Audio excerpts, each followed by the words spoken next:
So, somebody on my last video asked a small but actually very important and great question when it comes to how do I get my action figures to just stand up?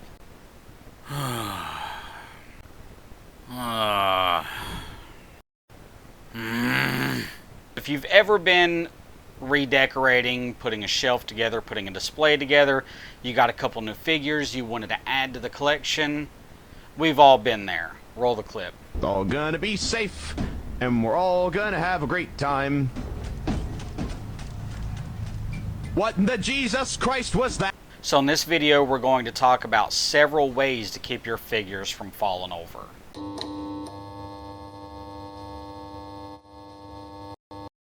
Many companies add stands with their figures, and this is nothing new. I can think back as far as 1991, I believe, when G.I. Joe started packaging individual stands with their figures. And Star Wars had a Melloway stand, I believe around 1978, for their first 12 action figures. Now, while these weren't individual stands, it was a nice display piece for all 12 original figures to be able to stand up without having to fall over. And if we take a look at this Eddie figure here, he comes with a nice stand, and he is from around 1997. So as you can see, stands for action figures are nothing new. So what do you do when your figure doesn't come with the stand? Do you just try to do a balancing act? Lean it up against something? Put 15 figures side by side so that they just all kind of keep each other held up? That way when one falls over, it creates a domino effect and creates endless frustration. Well, there are answers out there for that very problem. Alright, so let's take a closer look at some of these figures and their stands. Let's take, for instance, this Johnny Silverhand Cyberpunk figure. Comes with a nice stand that's got the title of the toy line, the game that it represents right there on the stand. Very distinguishable. So you know that it goes to that specific line of figures. We've got this John Constantine figure. I know a lot of people argue, is it Constantine, Constantine? I'm going to go with Constantine because it just finished the Sandman series, which was excellent. This also comes with a figure stand stamped DC or marked DC, so you know that it goes to that figure. And then we've got an older version, the Eddie that I spoke about. Comes with a pretty cool display, plastic. It's got engraving with the imagery there, so you can definitely tell it goes to this figure. This is a super cool figure, by the way. And then we've got this Mega Block Skeletor that comes with his own stand, and I'm pretty sure all the figures out of this line came with these little individual stands that are actually marked for who they are, which was a great idea because a figure this small would be murder to try to keep standing up. So, now for all the figures that don't have stands. There are a lot of options out there. There are custom stands. This stand actually works for quite a few different toy lines. I got this off of eBay. I can't remember who it was, but it was made for vintage G.I. Joe, vintage Star Wars, and it works great. Now the plastic is pretty soft, or it's softish.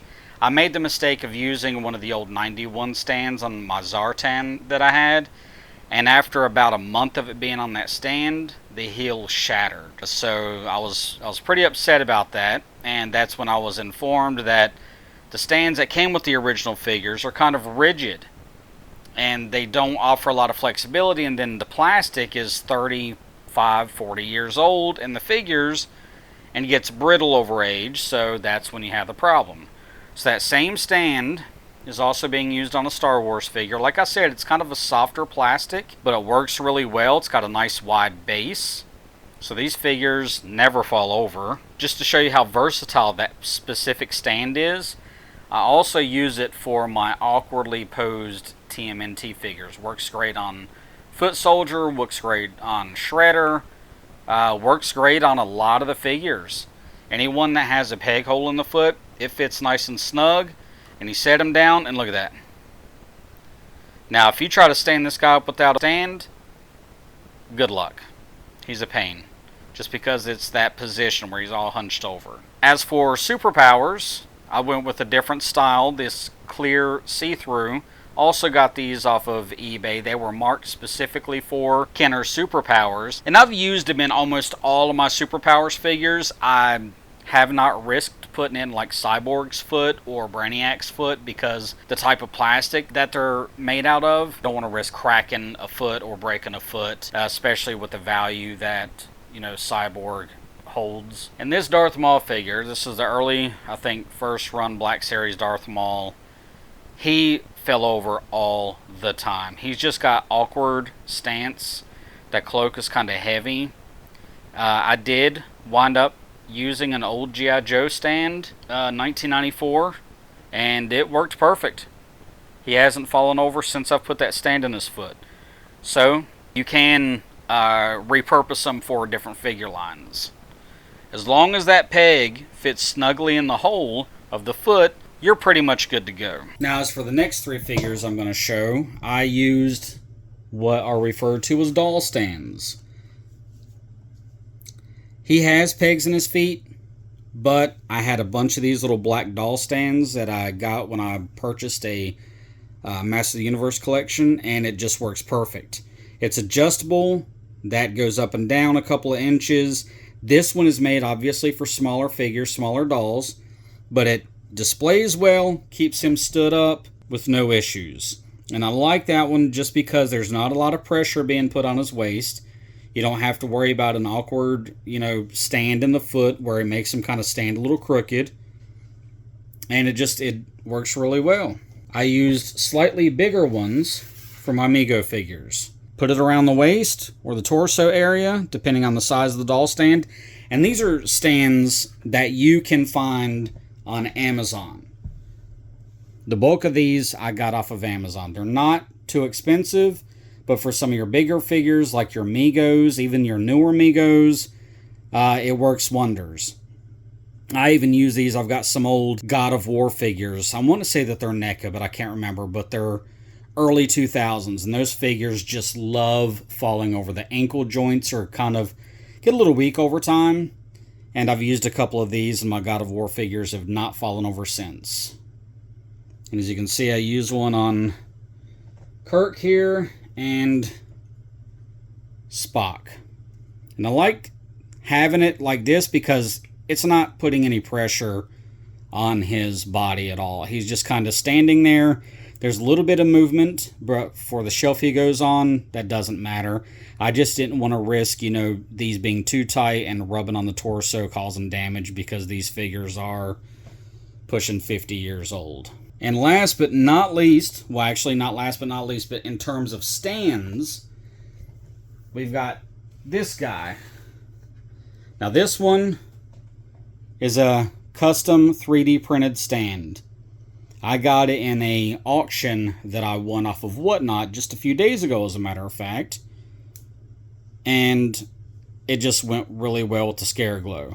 Now this has got the New Adventures of He-Man logo on it.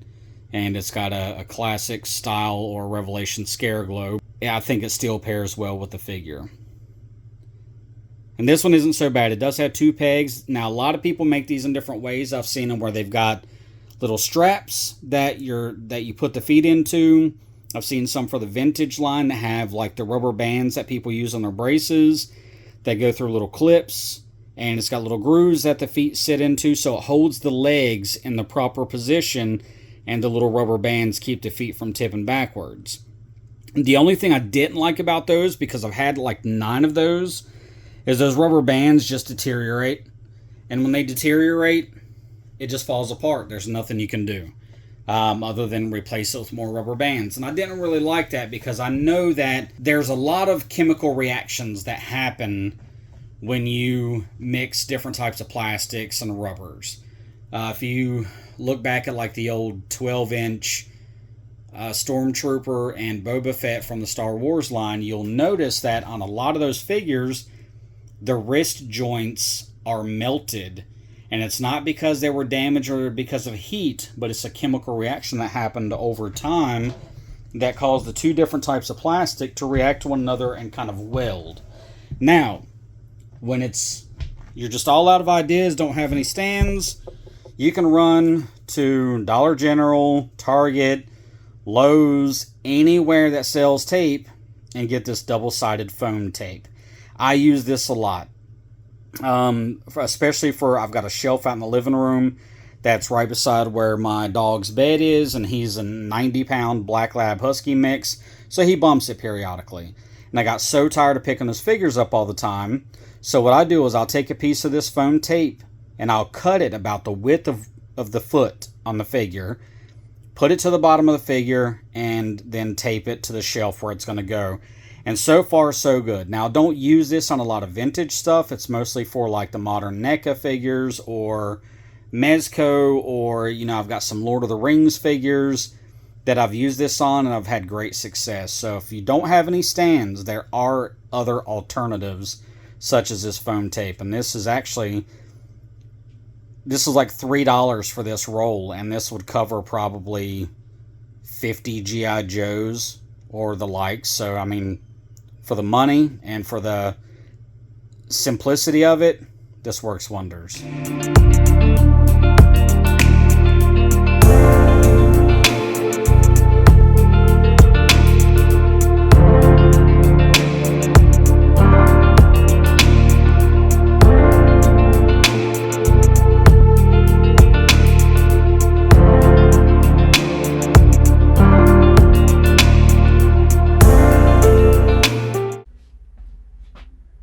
You're still here?